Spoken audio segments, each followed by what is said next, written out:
সামান্তার সাথে ওর প্রেমের সম্পর্ক? কই, আমার চোখে তো কোনোদিন এসব পড়ে নাই। আমরা তো জানি সুমনের সাথেই তোমার সম্পর্ক ছিল, এই জন্যই তো আমরা সবাই মিলে তোমাদের বিয়েটা দিয়ে দিলাম। হ্যাঁ মা, আমিও সেটাই জানতাম।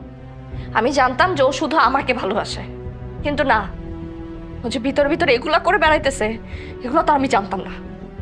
এসব কি শুনতেছি আমি? আর সুমন, তোমার কত বড় সাহস, তুমি আমার মেয়ের গায়ে হাত তুলো? সংসারে একটা বিষয় না, ঝামেলা হইতেই পারে, ঝামেলা গায়ে হাত তুলবা? ফুপা, আপনি আমাকে ভুল বুঝতেছেন। ভুল বুঝতেছেন, একদম ঠিক বুঝতেছে। তুমি আসলে একটা কালপ্রিট। তুমি আমার সাথে প্রেম করছো, তোমার খালাতো বোনের সাথে প্রেম করছো, তুমি দুইটা মেয়ের সাথে প্রতারণা করছো। তুমি আসলে একটা চিট। আমার না লজ্জা লাগতেছে যে তোমার মতো একটা ছেলেকে আমি ভালোবেসে বিয়ে করে এখন সংসার করতেছি। এই চুপ কর। দেখেন, আত্মীয়র মধ্যে সম্পর্ক সেটা কিন্তু আমি চাই নাই, কিন্তু যখন শুনলাম যে তোমরা দুজন দুজনকে পছন্দ করছো, তখন বিয়েতে রাজি হলাম।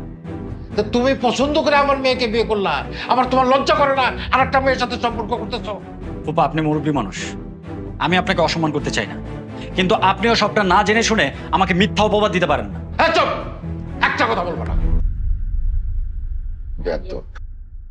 ভাই, আপনি বোঝার চেষ্টা করেন। আগে আমরা সত্যটা জানি, তারপর আপনার যা মন চায় আপনি তাই বললেন। দয়া করে আপনার কোনো কথা বলবেন না। আপনার বোনের মেয়ে কিভাবে পারলো একটা বিবাহিত ছেলের সাথে সম্পর্ক করতে? হ্যাঁ, কেমন পরিবার আপনারা? আব্বা, এই বাড়িতে আমি আর এক মুহূর্ত থাকতে চাই না। তুই আমাকে নিয়ে চলো। এরকম একটা বেইমান বিশ্বাসঘাতক, তা আমি ওর সাথে থাকতে পারবো না। আমার দম বন্ধ লাগতেছে, আমার ঘৃণা লাগতেছে ওকে দেখতে। আমাকে নিয়ে চলো প্লিজ। ঠিক আছে, তুমি ব্যাগ গুছা, ওরা থাকতে হবে না।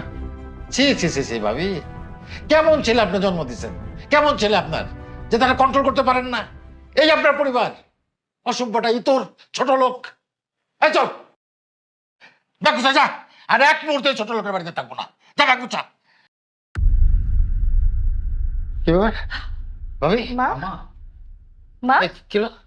এই, পানি আন, পানি আন, পানি আন, পানি আন। এই ভাবি, কি মা? হয়েছে? দাও তো, দাও তো পানি, পানি পেটছে। মা?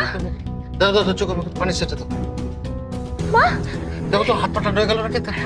হাতটা মালিশ করো, হাতটা মালিশ করো। মা, অ্যাম্বুলেন্স কল দাও, অ্যাম্বুলেন্স কল দাও। মা, ভাবি, জ্ঞান হারাই ফেলছে তো। হ্যাঁ, মা, দাও তো, দাঁত হয়ে গেছে নাকি? দাও তো। 19 নম্বর রোড, হ্যাঁ, মা? 6 নম্বর বাসা। হ্যাঁ, একটু তাড়াতাড়ি আসুন। আম্মা, মা,